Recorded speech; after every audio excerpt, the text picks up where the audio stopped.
Assalamualaikum warahmatullahi wabarakatuh. Alhamdulillahi rabbil alamin wa bihi nasta'inu ala umurid dunya wadin wa ala alihi wa sahbihi ajma'in. Rabbi israhli sadri wa yassirli amri wahlul 'uqdatam min lisani yafqahu qawli. Amma ba'du. Yang terhormat kepada Bapak Ahmad Muhammad Musta'in Saha SHMH selaku dosen pengampu mata kuliah Pendidikan Kewarganegaraan, dan kepada teman-teman semuanya yang saya sayangi dan saya banggakan. Sebelumnya, perkenalkan nama saya Utari Davina Nurhidayah, mahasiswa UIN Raden Mas Said Surakarta dengan jurusan Pendidikan Agama Islam. Baik teman-teman, sebelum kita mengawali pembelajaran pada kali ini, alangkah baiknya kita membaca basmalah terlebih dahulu. Bismillahirrahmanirrahim. Baik teman-teman, jadi pada kesempatan pagi kali ini saya akan menjelaskan mengenai pengangkatan menteri dalam kitab Al-Ahkam As-Sultaniyah. Baik, pada kesempatan kali ini saya mempunyai 3 poin pembahasan. Yang pertama mengenai sistem presidensial, yang kedua mengenai konsep kekuasaan dan pengangkatan menteri, dan yang terakhir mekanisme pengangkatan dan pertanggungjawaban menteri. Yang pertama adalah pengangkatan menteri. Indonesia sebagai negara yang menganut sistem presidensial menjadikan presiden sebagai kepala negara sekaligus kepala pemerintahan. Dengan sistem presidensial pula, presiden diupayakan berada dalam kondisi politik pemerintahan yang stabil untuk menjalankan pemerintahannya dari ancaman pemberhentian maupun hambatan kinerja lainnya. Terdapat banyak pengurangan kekuasaan, diantaranya adalah pengurangan dalam pembuatan undang-undang, kekuasaan dalam hubungan luar negeri, kekuasaan yudisial seperti memberi grasi, rehabilitasi, amnesti, dan abolisi, serta kekuasaan memberi gelar, tanda jasa, dan lain-lain kehormatan. Namun, tidak pada kekuasaan pengangkatan dan pemberhentian menteri yang masih menjadi hak prerogatif Presiden Republik Indonesia.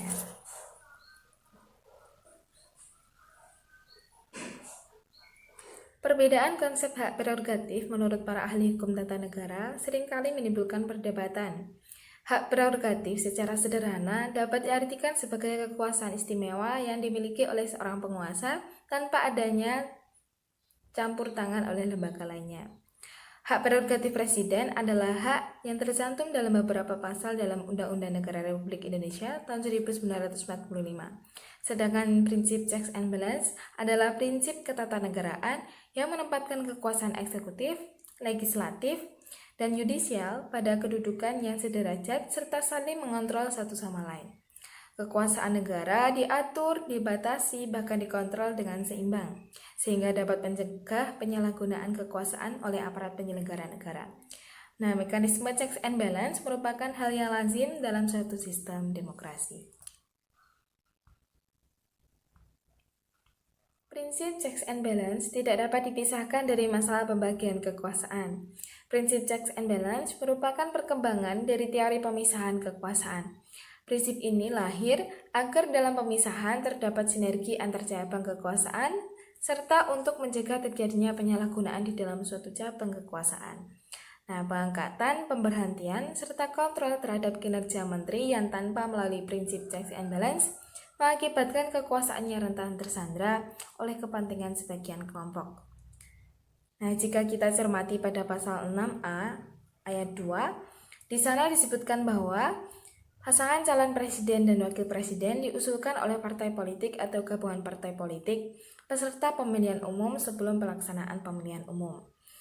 Nah, dengan sistem pemilu multipartai saat ini akan sulit bagi para partai politik untuk memenuhi syarat dalam mengusulkan pasangan calon presiden dan wakil presidennya tanpa melakukan penggabungan atau koalisi. Di samping itu, tentu saja dukungan yang diberikan oleh partai pendukung tidak diberikan secara cuma-cuma. Pada akhirnya, posisi menteri pun menjadi objek transaksi politik antara petinggi partai sebagai imbalannya.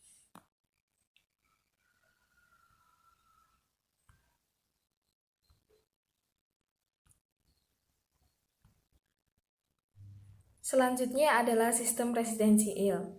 Sistem presidensial ini berkait erat dengan fungsi eksekutif. Sistem pemerintahan presidensial adalah suatu sistem pemerintahan yang menempatkan eksekutif dalam kedudukannya tidak bertanggung jawab terhadap parlemen atau badan perwakilan rakyat. Dengan kata lain, kekuasaan eksekutif berada di luar pengawasan langsung parlemen atau badan perwakilan rakyat. Kemudian Undang-Undang Nomor 39 Tahun 2008 tentang Kementerian Negara, Pasal 1 Angka 2 menyebutkan bahwa Menteri Negara yang selanjutnya disebut Menteri adalah pembantu Presiden yang memimpin kementerian. Menteri adalah pembantu Presiden atau kepala pemerintahan, biasanya memimpin suatu kementerian yang di dalamnya terdapat departemen-departemen. Menteri merupakan jabatan politik yang memegang suatu jabatan publik dalam suatu pemerintah.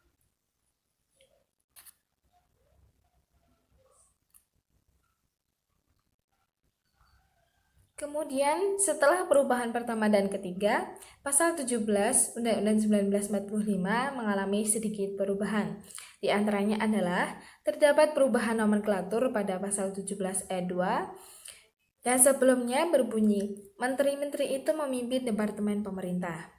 Nah, diubah menjadi setiap menteri membidangi urusan tertentu dalam pemerintahan. Perubahan ini dilakukan dengan tujuan mengubah pandangan terhadap Kementerian Negara yang sebelumnya terkesan bahwa komposisi urusannya tetap diubah menjadi kondisional. Selain itu, terdapat pula tambahan pada ayat 4 pasal 17.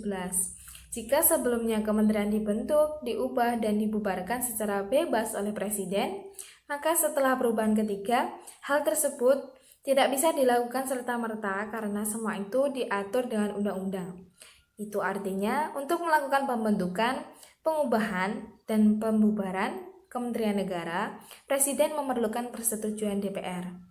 Namun dalam urusan pengangkatan dan pemberhentian menteri-menteri, Presiden bebas melakukan kapan saja dan menentukan siapa saja tanpa harus meminta persetujuan atau pertimbangan dari lembaga lainnya.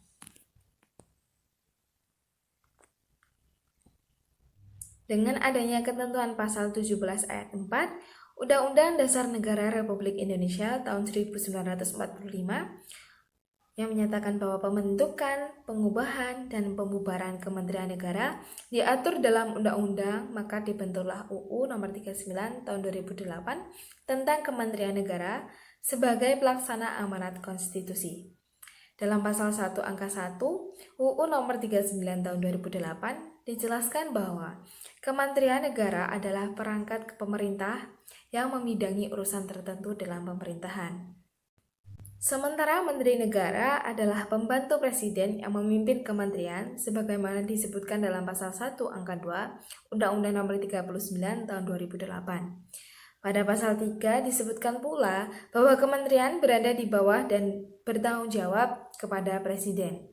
Selanjutnya, dalam pasal 7 Undang-Undang Nomor 39 Tahun 2008 dijelaskan pula bahwa kementerian mempunyai tugas menyelenggarakan urusan tertentu dalam pemerintah untuk membantu Presiden dalam menyelenggarakan pemerintahan negara.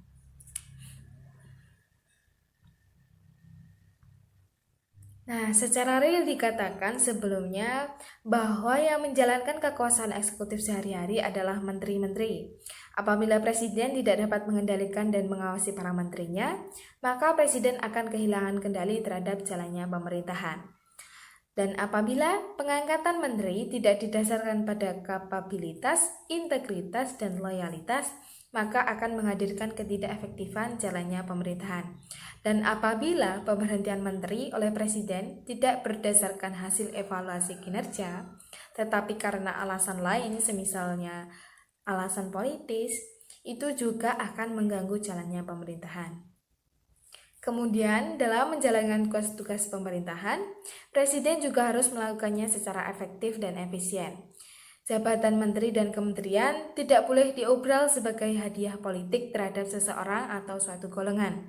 Sekaligus tidak dapat sembarangan dibubarkan tanpa analisis yang mendalam bagi kepentingan negara dan bangsa seperti yang pernah terjadi di masa lalu. Karena itu, yang melatar belakangi terbentuknya Undang-Undang Kementerian Negara sebagaimana diatur di pasal 17 ayat 4 Undang-Undang 1945. Sehingga dapat disimpulkan bahwa Dalam kekuasaan mengangkat menteri, Presiden haruslah melakukan dalam rangka menjalankan tugas-tugas pemerintahan dengan efektif dan efisien. Mungkin cukup sekian pembelajaran pada kali ini. Jika ada benarnya itu adalah dari Allah semata, dan jika banyak kesalahannya itu dari kebodohan saya sendiri. Semoga bermanfaat. Undur maqala wala tamdur man qala. Wabillahi taufik wal hidayah. Wassalamualaikum warahmatullahi wabarakatuh.